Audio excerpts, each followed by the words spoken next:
শহরাঞ্চলে জ্বালানি হিসেবে ব্যবহৃত হচ্ছে প্রাকৃতিক গ্যাস, কিন্তু প্রত্যন্ত গ্রামাঞ্চলে জ্বালানি হিসেবে খড়কুটা ও কাঠ এবং অন্যান্য জ্বালানি ব্যবহৃত হয়ে আসছে।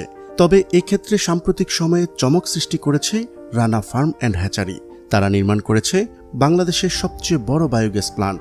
এই প্রযুক্তি গ্যাস ছাড়াও বিদ্যুৎ উৎপাদনে বাংলাদেশের জন্য এক আশীর্বাদ স্বরূপ। রানা ফার্ম অ্যান্ড হ্যাচারির বায়োগ্যাস প্লান্ট কত বড়, কি পরিমাণ বিদ্যুৎ ও গ্যাস উৎপাদন করে তা জানাবো আজকের এই ভিডিওতে। চলুন শুরু করা যাক। বিভিন্ন দেশে বায়োগ্যাস প্লান্টের ব্যবহার লক্ষ্য করা যায়। বর্তমানে পৃথিবীর অনেক দেশেই এই ধরনের প্লান্ট থেকে বায়োগ্যাস উৎপাদন করে কলকারখানা এবং গৃহস্থালী কাজে ব্যবহার করা হচ্ছে। এর মধ্যে চীন সবার চেয়ে এগিয়ে আছে।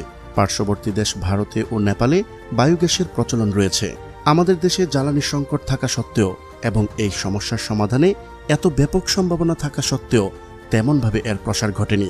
তবে নতুন করে আশা জাগিয়েছে Rana farm and hatchery. Poultry বর্জ্যের ফলপ্রসূ ব্যবহার নিশ্চিত করতে বায়োগ্যাস, জৈব সার ও বিদ্যুৎ উৎপাদনে ময়মনসিংহের হালুয়াঘাটে 33.05 একর জায়গা জুড়ে দেশের সর্ববৃহৎ বায়োগ্যাস প্লান্ট নির্মাণ করছে রানা ফিড মিলের অঙ্গ প্রতিষ্ঠান রানা ফার্ম অ্যান্ড হ্যাচারি। তাদের রয়েছে 7 লাখ মুরগির একটি বিশাল খামার। প্রতিদিন এই খামারে প্রায় কয়েক টন বর্জ্য উৎপাদিত হয়। এই বর্জ্য থেকে বায়োগ্যাস উৎপাদন করতে এই খামারে 6টি ডোম বা হাউস নির্মাণ করা হয়।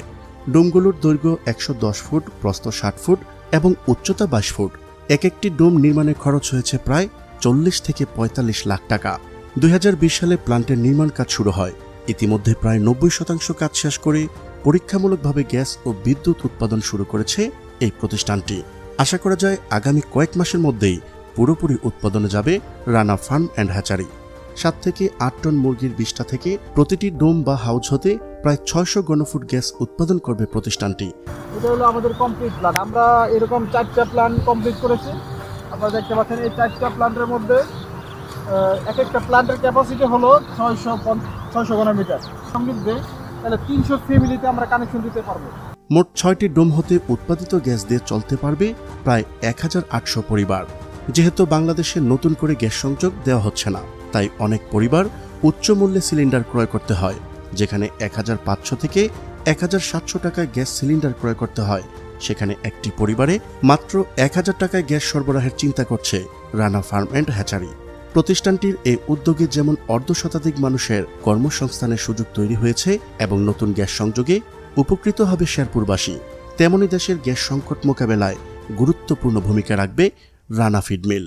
আর এই প্লান্ট থেকে 350 কিলোওয়াটের মতো বিদ্যুৎ উৎপাদন করবে, যা প্রাথমিকভাবে এই খামারের কাজে ব্যবহৃত হবে। ভবিষ্যতে আরও 6টি প্লান্ট নির্মাণের পরিকল্পনা রয়েছে এই প্রতিষ্ঠানটির। রানা ফিড মিলের এই সাফল্য ছড়িয়ে পড়েছে দেশ বিদেশে। সম্প্রতি চীনের একটি দল ঘুরে দেখেন এই প্লান্ট এবং একে অপরের সাথে অভিজ্ঞতা ভাগাভাগি করেন।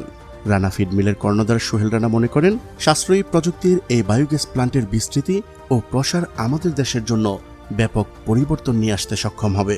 এই পরিবর্তনেই আমাদের দেশের সাফল্য বয়ে আনবে নিঃসন্দেহে।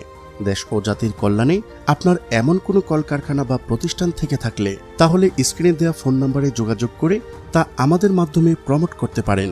প্রিয় দর্শক, আজ এই পর্যন্তই। শুরু থেকে শেষ পর্যন্ত চেষ্টা করেছি বাংলাদেশের বৃহত্তম বায়োগ্যাস প্লান্টের সঠিক তথ্য উপস্থাপন করতে।